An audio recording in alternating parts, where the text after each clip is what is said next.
আসসালামু আলাইকুম। যে বা যারা যেখান থেকে দেখছেন সকলকে ধন্যবাদ জানিয়ে শুরু করছি। দর্শক, ছাত্ররা যখন কোটা সংস্কারের আন্দোলনে নামে, যখন আন্দোলন যত দিন যাচ্ছিল দীর্ঘ হচ্ছিল, তখনই কিন্তু বাংলাদেশ সরকার প্রধানমন্ত্রী শেখ হাসিনা তখন সারা দেশে সেনা সদস্য মোতায়েন করেন এবং কারফিউ জারি করেন। তখন তাৎক্ষণিকভাবে সেনাবাহিনীর প্রধান ওয়াকারুজ্জামান সে একটা মতবিনিময় সভা করে সর্বস্তরের বাহিনীদেরকে নিয়ে। তখন ওই মতবিনিময় সভা থেকেই কিন্তু আন্দোলনের মোড় অন্যদিকে ঘুরে যায়। দর্শক, আসলেই ঘটনাটা কি হয়েছিল আপনাদেরকে পড়ে শোনাচ্ছি, আপনারা শেষ পর্যন্ত শুনতে থাকুন। কোটা সংস্কারের দাবিতে আন্দোলন নিয়ন্ত্রণে আনতে দেশব্যাপী সেনাবাহিনী নিয়োগ করার পর আন্দোলনের পরিস্থিতি মূল্যায়ন ও ফিডব্যাক নিতে গত 3 আগস্ট সেনাপ্রধান জেনারেল ওয়াকারুজ্জামান সেনা সদরে বিভিন্ন স্তরের সামরিক সেনা কর্মকর্তাদের নিয়ে মতবিনিময় সভা করেন। দেশের অন্যান্য ফরমেশনের কর্মকর্তারাও ভার্চুয়ালি এই মতবিনিময় সভায় যুক্ত ছিলেন। মতবিনিময়কালে অনেকেই এই আন্দোলন দমনে যে কোনো নৈতিবাচিক ভূমিকা সেনাবাহিনীর জন্য বদনাম বয়ে আনবে বলে মতবিনিময় প্রকাশ করেন এই কথা।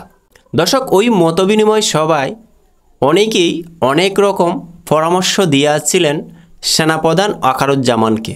অনেকেই বলেছিলেন সেনাবাহিনীর ভূমিকা যদি ছাত্রদের উপরে না যায় তাহলে সেনাবাহিনীর বদনাম হবে। সেনাপ্রধান সামরিক কর্মকর্তাদের মনোভাবের কথা উপলব্ধি করে সিদ্ধান্ত নেন যে কোনো উস্কানিতেও সেনাবাহিনী আন্দোলনকারীদের উপর গুলি করবেন না।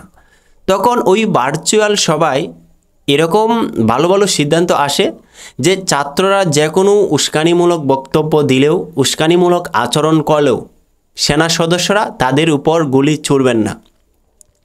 শুধু তাই নয়, শিক্ষার্থীদের মিছিলকে সেনা সদস্যরা কোনো ধরনের প্রতিহত করবে না এবং তাদেরকে আরও সুযোগ করে দেওয়া হবে। মিছিল চলাকালে সেনা সদস্যরা বরং সরে গিয়ে জায়গা করে দেবে, এই খবর যখন চারিদিকে ছড়িয়ে পড়ে তখনই আন্দোলনের মোড় উল্টো দিকে যেতে থাকে। দর্শক, সেনাবাহিনীর ওই মতবিনিময় সভায় যখন এই কথাগুলো সারা বাংলাদেশ দিগালে প্রকাশ পায় যে ছাত্রদের আন্দোলনে সেনাবাহিনী কখনো গুলি ছুড়বেন না, বরং ছাত্রদেরকে আন্দোলন করতে, মিছিল করতে সেনা সদস্যরা আরও জায়গা বার করে দেবে, তখনই কিন্তু সাবেক প্রধানমন্ত্রী হাসিনা সরকারের মাথায় বাড়ি পড়ে। দর্শক, এই ছিল আজকের মতো, যতটুকু পেরেছি আপনাদেরকে জানিয়ে দিয়েছি। ধন্যবাদ।